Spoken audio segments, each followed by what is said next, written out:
नमस्कार, मैं हिमांशी अरोड़ा। स्वागत है आप सभी का जस्ट इंडिया में। चले रुक करते हैं आज की खास खबरों की ओर। खबरों के प्रायोजक हैं आरोग्य मास्क लगाएं, कोरोना से सुरक्षित रहें। Kamal Chalk Industries, a trusted school of chalk, manufacturers and suppliers of chalk, color chalk, duster, mask, sanitizer, etc. Asian colour coated इस्पात लिमिटेड, आपका विश्वास हमारी पहचान। मेडिफिर international, taken a step to keep you safe from corona virus. रंज care showroom in Rohtak and Bahadurgarh. Showroom पर आएं, test drive लें और गाड़ी बुक कराएं। हरियाणा के राज्यपाल सत्यदेव नारायण आर्य ने प्रदेशवासियों को संविधान दिवस की हार्दिक शुभकामनाएं और बधाई दी। उन्होंने कहा कि भारतीय संविधान देश को एक संपूर्ण प्रभुत्व संपन्न समाजवादी पंथनिरपेक्ष लोकतांत्रिक गणराज्य बनाने के लिए समस्त नागरिकों को सामाजिक, आर्थिक और राजनीतिक न्याय, विचार, अभिव्यक्ति, विश्वास, धर्म और उपासना की स्वतंत्रता, प्रतिष्ठा और अवसर की समता प्रदान करता है। आर्य ने कहा कि व्यक्ति की गरिमा, राष्ट्र की एकता और अखंडता सुनिश्चित करने वाली बंधुता बढ़ाने के लिए संविधान सभा में 26 नवंबर 1949 में संविधान को अंगीकृत और अधिनियमित किया गया। और चले रुक करते हैं बड़ी खबर की ओर। इस वक्त की बड़ी खबर करनाल से। कृषि कानूनों के विरोध में सड़कों पर किसान। करनाल में भारी संख्या में पुलिस बल तैनात है। किसानों को रोकने के लिए कर्ण लेक के पास नेशनल हाईवे पर ट्रक और सीमेंटेड पत्थर लगाए गए हैं। पुलिस जो है किसानों को रोकने की पूरी तैयारी के साथ वहां पर मौजूद है।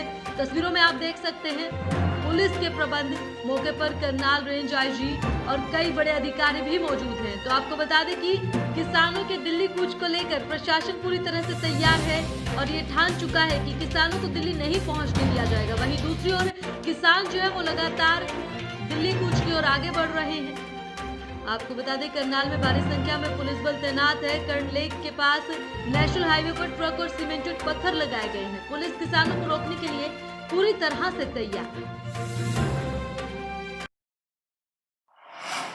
राजधानी दिल्ली में आज किसानों का विशाल प्रदर्शन होने वाला है। ये किसान केंद्र द्वारा हाल ही में पास किए गए कृषि कानूनों का व्यापक विरोध कर रहे हैं।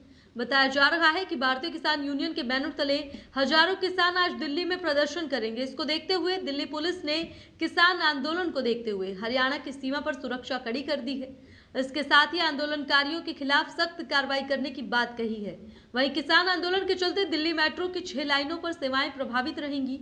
गौरतलब है कि विभिन्न किसान संगठनों ने जंतर मंतर पर धरना देने की घोषणा की थी।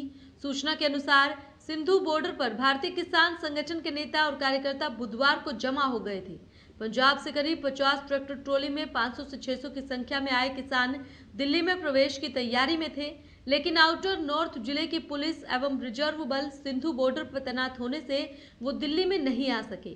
दिल्ली पुलिस प्रवक्ता ने बताया कि राजधानी में आने वाले प्रदर्शनकारियों के खिलाफ कड़ी कार्रवाई की जाएगी।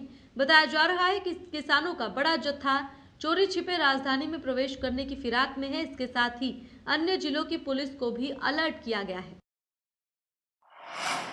कृषि कानूनों के खिलाफ आंदोलन में किसानों ने अपनी रणनीति बदल एक दिन पहले ही दिल्ली कूच कर दिया है।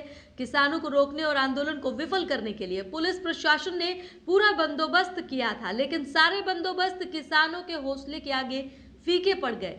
पहले अंबाला में रोकने की कोशिश हुई, इसके बाद जीटी रोड पर त्योड़ा के पास करीब 2.25 घंटे तक किसानों और पुलिस के बीच नोकझोंक होती रही। दोनों जगह पानी की बौछारें भी पुलिस ने बरसाई।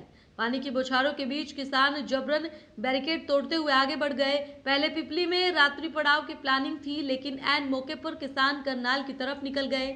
26 नवंबर को तयशुदा कार्यक्रम के तहत वो दिल्ली पहुंचेंगे। उधर दिन भर जीटी रोड बंद रहा। इसके चलते हजारों वाहन चालक परेशान हुए। केंद्र सरकार के नए कृषि बल पर पंजाब हरियाणा में किसानों का गुस्सा भड़क उठा है। बुधवार को राजधानी दिल्ली में केंद्र सरकार का घेराव करने जा रहे किसानों को अंबाला में चंडीगढ़ दिल्ली हाईवे पर पुलिस ने रोक दिया था। इससे आक्रोशित किसान पुलिस से भिड़ गए। प्रदर्शनकारियों को हटाने के लिए पुलिस ने वाटर कैनन का सहारा लिया। किसानों ने 26 नवंबर को दिल्ली में प्रदर्शन करने का ऐलान कर रखा है और प्रदर्शन को देखते हुए हरियाणा सरकार ने हरियाणा पंजाब बॉर्डर सील कर रखा है। हरियाणा जाने वाली सभी रोडवेज बसों पर रोक लगा दी गई है। राज्य सरकार ने कहा है कि जब तक यह आंदोलन जारी रहेगा तब तक रोडवेज की कोई बस पंजाब नहीं जाएगी। पंजाब से हरियाणा आने पर भी रोक लगा दी गई है। रोडवेज बसों में यात्रा करने वालों के लिए जरूरी सूचना है। रोडवेज बसों का आज चक्का जाम है। सुबह 11 बजे से 1 बजे तक ये चक्का जाम रहेगा। हरियाणा रोडवेज तालमेल कमेटी की बैठक में वर्तमान हालात पर विस्तार से चर्चा करते हुए और कोरोना महामारी के बढ़ते प्रकोप को देखते हुए सर्वसम्मति से ये फैसला लिया गया है कि कर्मचारी और जनहित में केंद्रीय ट्रेड यूनियनों के आह्वान पर केंद्र सरकार की निजीकरण और जन विरोधी नीतियों के खिलाफ आज 26 नवंबर को होने वाली राष्ट्रव्यापी हड़ताल में हरियाणा रोडवेज के कर्मचारी पूर्ण हड़ताल करने की बजाय सुबह 11 बजे से दोपहर 1 बजे तक जोरदार प्रदर्शन करते हुए 2 घंटे रोडवेज का पूर्ण रूप से चक्का जाम करेंगे, जिसकी सारी जिम्मेदारी सरकार की होगी। रोहतक उपायुक्त कैप्टन मनोज कुमार और पुलिस अधीक्षक राहुल शर्मा ने विभिन्न संगठनों द्वारा 26 नवंबर को किए गए प्रदर्शन के आह्वान के दृष्टिगत किए गए प्रबंधों का जायजा लिया। उन्होंने शहर में कानून व्यवस्था बनाए रखने के लिए लगाए गए पुलिस नाकों और अन्य प्रबंधों का निरीक्षण किया और संबंधित अधिकारियों को मौके पर आवश्यक दिशा निर्देश भी दिए। उपायुक्त कैप्टन मनोज कुमार ने कहा कि कर्मचारियों और किसान संगठनों के प्रदर्शन के आह्वान के दृष्टिगत आम जनजीवन को सामान्य रखा जाएगा। कानून व्यवस्था एवं जरूरी सामान की उपलब्धता सुनिश्चित करने के लिए आवश्यक प्रबंध किए गए हैं। इसके लिए जिला प्रशासन द्वारा व्यापक प्रबंध किए गए हैं और शहर में विभिन्न स्थानों में सुरक्षा के दृष्टिगत पुलिस नाके लगाए गए हैं। उन्होंने कहा कि जिला प्रशासन द्वारा प्रदर्शन के दौरान कानून व्यवस्था की निगरानी हेतु ड्यूटी मजिस्ट्रेट को नियुक्त किया गया है। पश्चिमी विक्षोभ के चलते बुधवार को पहाड़ों पर बारिश और बर्फबारी हुई। वहीं हरियाणा में दिन भर बादल छाए रहे। कई जिलों में बूंदाबूंदी भी हुई। इससे कपकपाने वाली सर्दी की शुरुआत हो गई है। दिन का पारा सामान्य से 7 डिग्री कम रहा। करनाल में ये 18.5 डिग्री पर आ गया। वहीं रात का तापमान रोहतक में 8, हिसार में 8.5, भिवानी में 8.7 डिग्री दर्ज किया गया। मौसम विभाग के अनुसार पहाड़ों की बर्फबारी का असर 27 से 29 नवंबर तक शीतलहर के रूप में देखने को मिलेगा। अगले 3 दिनों में कपकपाने वाली ठंड पड़ने की संभावना है। खबरों के प्रायोजक थे Shri Shyam plywood and lamination, वेंसपिल अपरेड्स लव, boiling waterproof plywood, SCF 48 HUDA complex Rohtak.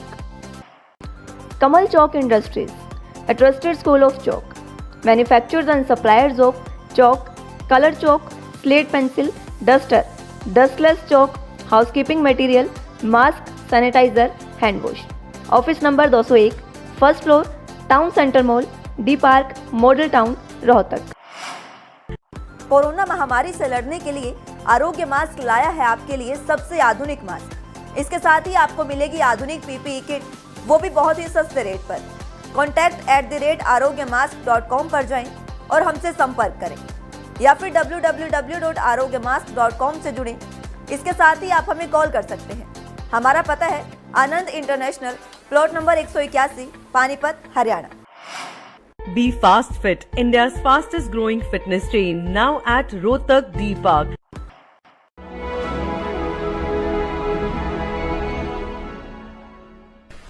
चाचा, आपने नया घर बनवाया है तो घर की छत पर कौन सी शीट लगवाई है? बेटा, मैंने अपने घर की छत पर एशियन शीट लगवाई है क्योंकि वो कभी न मिटने वाले ओरिजिनल निशान की चादरें हैं। साथ में ISI का चिन्ह, 5 साल की वारंटी के साथ साथ पैसों का सही मूल्य देने वाली वही इकलौती शीट्स हैं। क्योंकि नाम नहीं, पहचान जरूरी है।